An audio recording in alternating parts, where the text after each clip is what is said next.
Hello friends, all competition में आपका स्वागत है। आज रूट वर्ड्स की तीसरी क्लास है। तो आज हम सीखेंगे कि आज के वर्ड्स से क्या क्या वर्ड्स बनते हैं। ध्यान दीजिएगा, आपके जितने भी वर्ड्स बन रहे हैं ये प्रीवियस ईयर में पूछे गए प्रश्न है। तो ध्यान दीजिएगा, ये वर्ड्स आप देखिएगा और प्रीवियस ईयर सेट निकाल के देखिएगा कि ये वर्ड्स पूछा गया है या नहीं। ध्यान तो देखिए, आज का वर्ड है गायनी। गायनी का मतलब होता है औरत। बाई अगर लगा रहे तो मतलब हो जाएगा प्रथा। एंड्रस, एंड्रस का मतलब होता है पुरुष। लॉजी का मतलब विज्ञान। फील का मतलब प्रेम। मीस का मतलब घृणा। और ओ यू एस का मतलब भरा हुआ। और आई एस टी का मतलब व्यक्ति। तो ध्यान दीजिए, आज आपको सिर्फ 4 नया वर्ड याद रखना है। 4 नहीं, बस 3। ये 3 नया वर्ड है। ध्यान दीजिएगा, ये 3 नया वर्ड है। बाकी जो 5 वर्ड्स हैं ये आपके पिछले क्लास में शुरू से ही आते जा रहा है। पहली क्लास में भी आई थी, दूसरी क्लास में भी आई थी और आज तीसरी क्लास में भी ये वर्ड आए हैं। तो ध्यान दीजिएगा, अब आज का सब पे ध्यान देते हैं। पहला क्या है? फीलो। फील गाइन। देखो, फील से क्या होता है? प्रेम होता है ना। और गायनी का अर्थ होता है औरत, यानी क्या होता है? नारी से प्रेम करना। नारी से प्रेम होगा। फील गायन के मतलब क्या हो जाएगा? नारी से प्रेम। अब आता है फीलो गायनिस्ट। देखिए, तो फील का अर्थ क्या हो गया? प्रेम। और गायनी का अर्थ हो गया औरत यानी नारी। और आईएसटी लगा हुआ है, तो आईएसटी का मतलब क्या होता है? व्यक्ति, यानी नारी से प्रेम करने वाला व्यक्ति। नेक्स्ट है आपका फीलो गायनस, यानी फील का अर्थ प्रेम हो गया। गायनी का अर्थ क्या हो गया? नारी हो गया। और ओ यूएस का अर्थ मतलब भरा हुआ। देखिए, ओ यूएस का अर्थ मतलब भरा हुआ, यानी नारी प्रेम से भरा हुआ। अब नेक्स्ट ध्यान दीजिए, मीसो गायनी। मीस का मतलब क्या होता है? घृणा। और देखिए गायनी, गायनी का मतलब क्या होता है? तो गायनी का मतलब होता है नारी, यानी क्या हम कह सकते हैं? नारी से घृणा।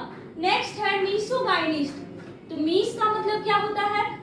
घृणा। और देखिए गायनी का मतलब क्या होता है? नारी। और आईएसटी का मतलब क्या हो गया? व्यक्ति, यानी नारी से घृणा करने वाला व्यक्ति।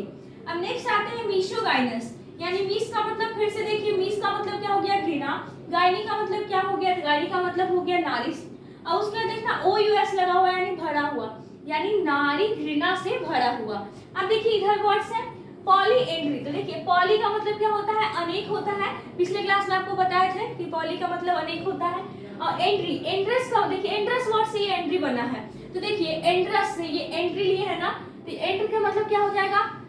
देखिए ध्यान दीजिए, एंड्रस का मतलब होता है पुरुष, यानी पुरुष अर्थात पति भी तो कह सकते हैं। और बाई, बाई लगने का अर्थ अगर किसी चीज में बाई लगता है वो प्रथा होता है, यानी बहुपति विवाह प्रथा। पॉली एंट्री मतलब क्या होता है? बहुपति विवाह प्रथा। अब देखिए, यानी एक स्त्री जो बहुत सारे विवाह करती है वो होगी पॉली एंट्री। अब देखिए पॉली एंड्रिस्ट। पॉली एंड्रिस्ट, पॉली का मतलब अनेक, एंट्री का मतलब क्या हो जाएगा? क्या हो जाएगा? एंट्री का मतलब पुरुष के अर्थ में कहा जा रहा है। और आईएसटी का मतलब क्या हो जाएगा? व्यक्ति, यानी व्यक्ति का अर्थात अनेक शादी करने वाली स्त्री, मतलब जो एक से ज्यादा शादियां करती है वो क्या कहलाती है? पॉली एंड्रिस्ट। नेक्स्ट है पॉली एंड्रस। तो वही हो गया पॉली एंड्रा। ओ यूएस लगा है ना, तो पॉली एंड्रस मतलब क्या हो जाएगा? ओ यूएस लगने का मतलब हो गया भरा हुआ, यानी बहुपति विवाह से भरा हुआ। देखिए अगला वर्ड है पॉलीगाइनस। तो पॉली का मतलब क्या होता है? अनेक या बहु। गायनी का मतलब क्या होता है? औरत यानी नारी। ओ यूएस का मतलब क्या होता है? भरा हुआ, यानी बहुपत्नी विवाह से भरा हुआ। नेक्स्ट है पॉलीगाइनिस्ट। ध्यान दीजिएगा, पॉलीगाइनिस्ट। तो पॉली का मतलब क्या होता है? बहु। गायनी, गायनी का मतलब नारी। और आईएसटी का मतलब क्या हो गया? मतलब आईएसटी का मतलब हो गया व्यक्ति, यानी पॉलीगाइनिस्ट का अर्थ होता है अनेक शादी करने वाला पुरुष। तो अब ध्यान दीजिए, यहाँ से वर्ड्स आपको कैसे पूछे जाएंगे। तो जैसे मान लीजिए आपका एंटो साइनो पूछ रहा है, ठीक है।